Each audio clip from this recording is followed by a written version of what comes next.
Review Demon Slayer saison 3 épisode 7, c'est maintenant, alors ne bougez pas.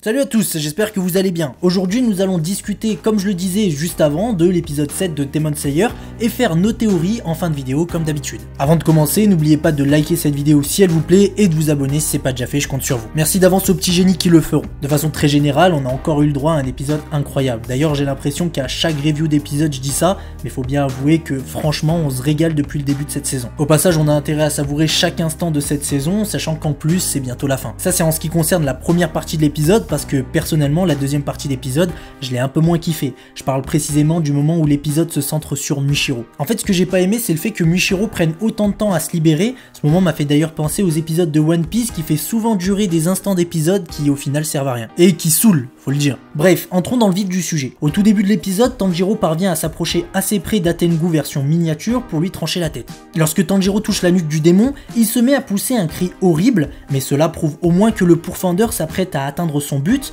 jusqu'à ce que tout à coup, il sente une présence dans son dos. Cette chose est ni joie, ni chagrin, ni colère ou plaisir, c'est un autre démon. Quoi que ça peut être, la priorité c'est la tête d'Atengu. S'il arrive à la couper, ça tuera très certainement tous les autres. Mais malheureusement, Tanjiro galère à trancher la tête d'Atengu, surtout que le sang de Nezuko s'est épuisé. Genya, qui assiste à la scène, tente d'aider son camarade pourfendeur en cherchant un angle de tir sans toucher Tanjiro avec les balles de son fusil, ce qui semble impossible. Finalement, Tanjiro se mange l'attaque de ce mystérieux démon de plein fouet et semble être projeté assez loin, jusqu'à ce qu'on le voit accroché à une sorte de dragon en bois, et qui est sans doute l'attaque du démon. Tanjiro essaye de descendre tout en esquivant les attaques et finit par y arriver avec l'aide de Nezuko qui le sauve encore une fois, mais en se blessant cette fois-ci. Même si elle s'est régénérée ultra rapidement, Nezuko ne semble plus être capable de se lever. Une fois à terre et à leur gauche se trouve leur assaillant qui semble ironiquement se préoccuper des faibles tourmentés par les brutes. Tout en exprimant son dégoût envers ceux qui ont attaqué ce petit être faible qu'est Atengu, ce qui semble être la véritable quatrième lune supérieure entre en scène. Dans un premier temps, Tanjiro pensait qu'il faisait affaire à un sixième corps,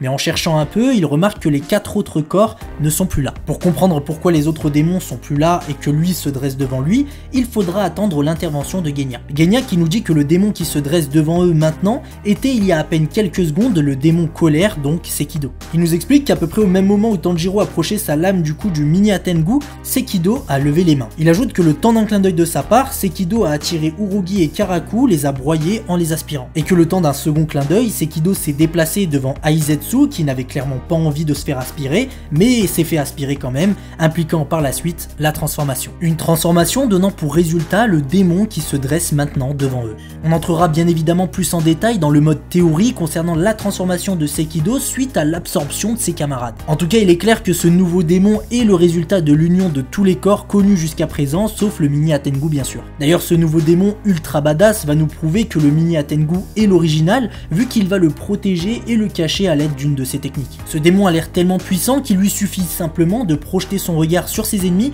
pour les faire trembler. On l'a d'ailleurs bien vu avec Tanjiro qui l'a vécu après lui avoir adressé la parole. Même Genya est paralysé face à ce démon simplement en entendant sa voix et par sa présence. Ce démon qui va réagir aux paroles de Tanjiro qui voulait l'empêcher de protéger Atengu. Il va demander à Tanjiro avec une colère mais contrôlée qu'est-ce qu'il déplaît dans ce qu'il vient de faire en les traitant très ironiquement de rejetons du mal. Face à la question de ce démon, Tanjiro répond en se demandant d'abord pourquoi c'est eux qui passent pour les méchants. Suite à cette question, le démon lui dit que c'est parce qu'ils s'en prennent aux plus faibles en levant à 2 reprises leur lame sur un être faible et aussi petit qu'une souris. Selon lui, c'est un acte abominablement inhumain et c'est le comble de la cruauté. Tanjiro qui ne revient vraiment pas de ce qu'il est en train d'entendre et qui va lui ordonner donc d'arrêter de les prendre de haut en argumentant que lui et ses alter ego en pestent le sang. Il ajoute qu'ils ont dévoré bien plus qu'une centaine d'humains sans avoir eu aucune pitié pour eux et que donc, après avoir tué tous ces gens, il est loin d'être une victime. Il y a là effectivement tout l'esprit tordu d'un démon qui reproche aux autres ce que lui-même a fait et à de très nombreuses reprises. Suite à cela, Tanjiro lui promet qu'il lui coupera la tête et face à une telle détermination, le démon face à lui demande si parmi les humains qu'il a mangés,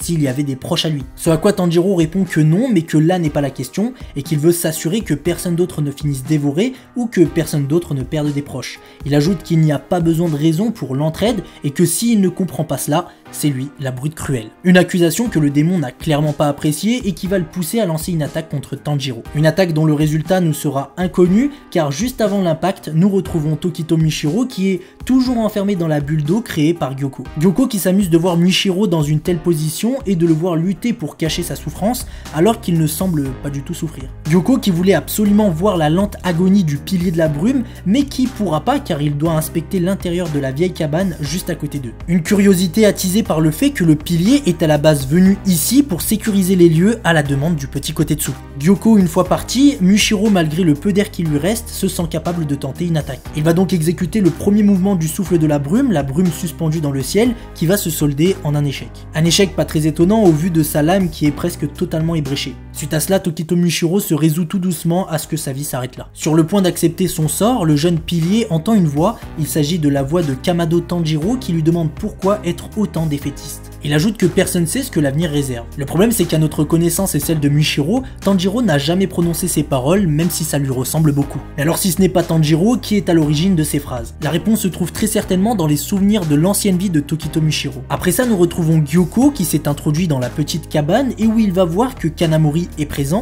un Kanamori qui veut absolument protéger ses lieux au point d'attaquer la 5ème lune supérieure, en vain bien sûr. Se voyant dorénavant blessé suite à la contre-attaque du démon. Face à cette réaction de Kanamori, Gyoko s'intéresse de plus en plus à cet endroit pour savoir ce qu'il cherche à cacher à ce point. Il va même se demander si c'est pas le chef du village des forgerons qui serait caché ici. Ensuite, derrière Kanamori, Gyoko remarque qu'il y a une autre personne, un autre forgeron en plein polissage de lame. Il s'agit en fait d'Aganezuka qui bosse sur la restauration du katana que Tanjiro et Kotetsu ont découvert dans l'automate Yoriichi modèle 0. À cet instant, il est tellement absorbé par sa tâche qu'il remarque même pas le danger derrière lui. On peut voir à quel point il est émerveillé par l'acier extraordinaire de ce katana et dont Kotetsu nous avait parlé dans les épisodes précédents, qui en fait donc un sabre tout bonnement sublime. Gyoko décide de l'interpeller, mais Aganezuka est bien trop concentré et on l'entend même marmonner en se demandant qui a bien pu forger un tel katana. Il va même se demander pourquoi avoir gravé un mot mais pas son nom, c'est d'ailleurs un élément dont on reviendra rapidement en fin de vidéo. Face à cet homme à la concentration inébranlable, Gyoko s'énerve, il semble en même temps l'envier car lui-même n'a jamais été absorbé à ce point par son art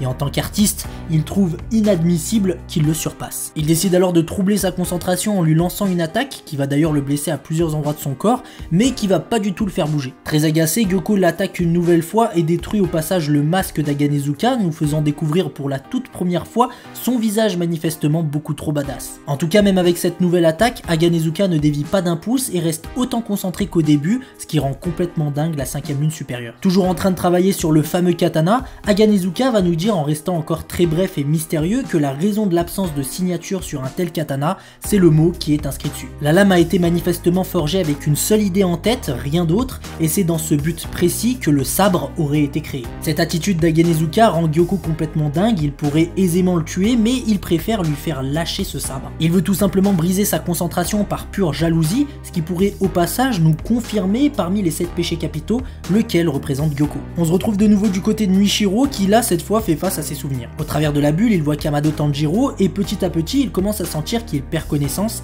il sent qu'il va mourir dû au manque d'air. Le Tanjiro en face de lui dit qu'il ne faut jamais se dire que la fin est proche, mais nous savons tous, Michiro y compris, que ces mots ne sont pas de Tanjiro, mais il semble insister en lui disant de ne pas abandonner car tout va s'arranger, quelqu'un va lui prêter main forte selon lui. Une phrase qui ne semble pas satisfaire Michiro car pour lui, s'en remettre aux autres est la pire chose à faire. Sauf que Tanjiro lui dit que seuls ils ne peuvent accomplir que très peu de choses, c'est pourquoi ils unissent leurs forces à celles des autres. Malgré tout cet optimisme, le jeune pilier de la brume reste persuadé que personne ne pourra le sauver. Absolument tous ceux autour de lui sont beaucoup trop faibles et c'est lui qui aurait dû être irréprochable, il estime avoir fait la grosse erreur de s'être surestimé depuis qu'il est pilier. Mais la projection de Tanjiro lui assure qu'il n'a pas fait d'erreur, que tout ira bien, tandis que Tokito, lui, est sûr qu'il va mourir à cause d'une succession d'erreurs. Pile au moment où il termine sa phrase, le jeune Kotetsu apparaît de nulle part avec un couteau et tente de percer la bulle d'eau. Kotetsu qui frappe inlassablement la bulle d'eau devant Michiro qui a déjà abandonné et qui se demande pourquoi il est là au lieu d'aller protéger le chef du village. Tout à coup, Tokito aperçoit derrière lui un petit démon poisson qui s'approche discrètement. Le pilier de la brume tente de prévenir le jeune garçon en vain et Kotetsu finit par se faire blesser jusqu'à saigner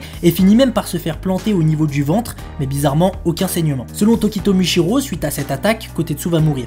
Mais malgré ça, le jeune apprenti forgeron s'approche difficilement de la bulle d'eau et va envoyer de l'air en collant sa bouche dessus, ce qui va permettre à Michiro d'inspirer. Et c'est à ce moment précis qu'il va se souvenir de la phrase de Tanjiro quand il lui disait « Quand on aide les autres, on a plus de chances qu'ils nous viennent en aide ».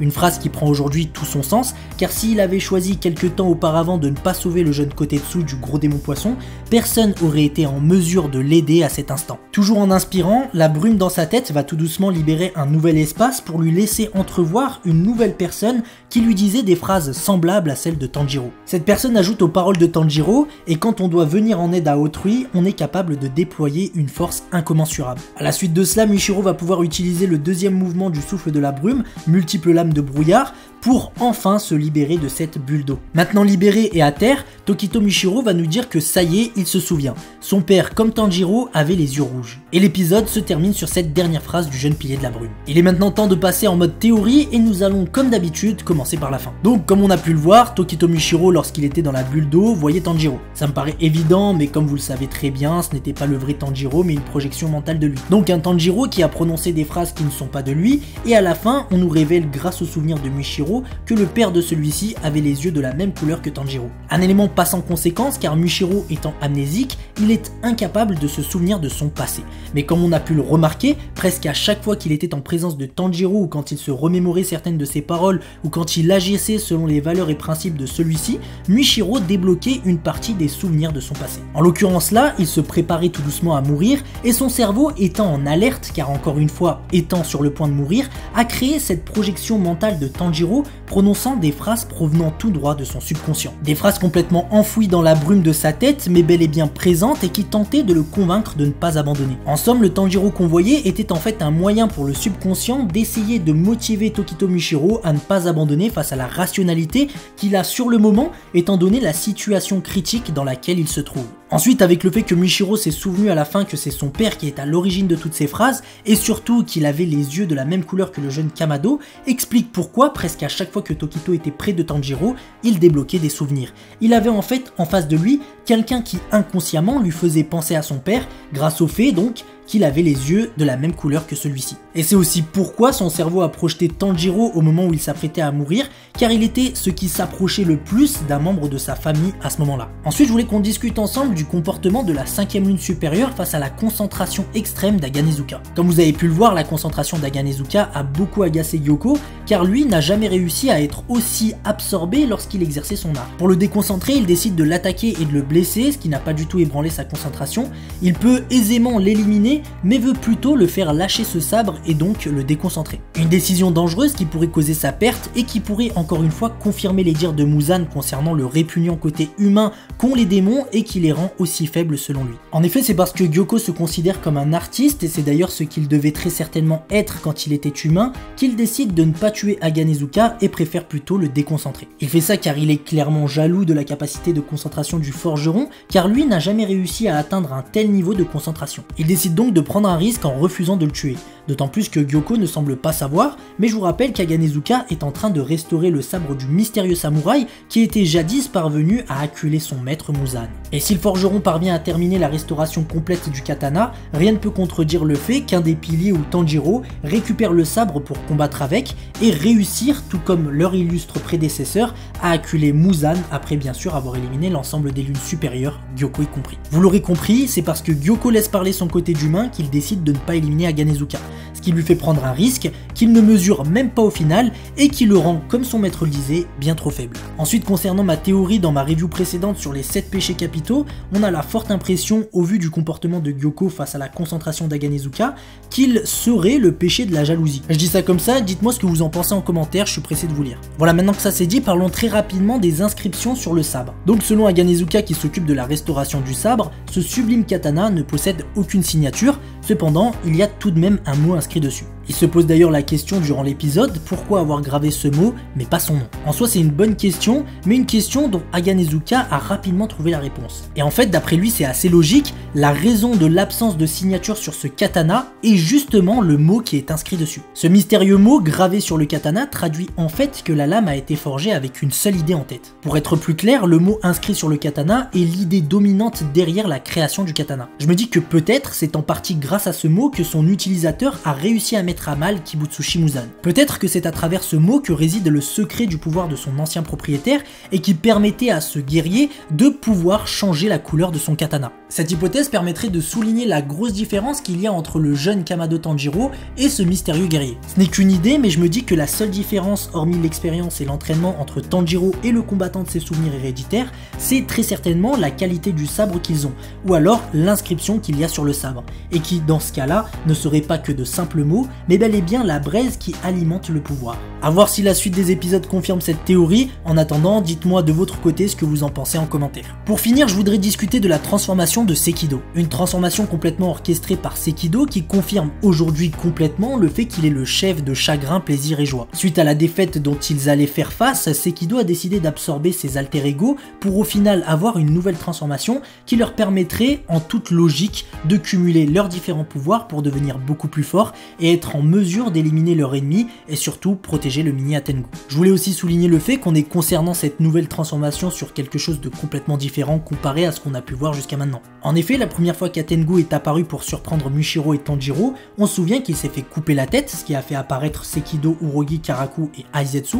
On se souvient que Sekido avait dit à Karaku que ça ne lui avait pas plu de se retrouver dans le même corps que lui, ce qui indique que ce qui les a mis dans cette situation n'a pas pris en compte leur consentement. Dans ce cas-là, il y a une question qui persiste, c'est pourquoi la 4ème lune supérieure ne ressemble pas plus à ce qu'on a là avec le regroupement des 4 émotions, car comme on l'a vu, Sekido les a absorbés clairement sans leur consentement, Aizetsu l'indiquait clairement, Karaku et Urogi semblaient être terrifiés de leur côté. Je me dis que cette transformation, vu les différentes réactions, a définitivement fait disparaître Urogi, Karaku et Aizetsu pour les réunir en un seul point et créer l'être qu'on a là.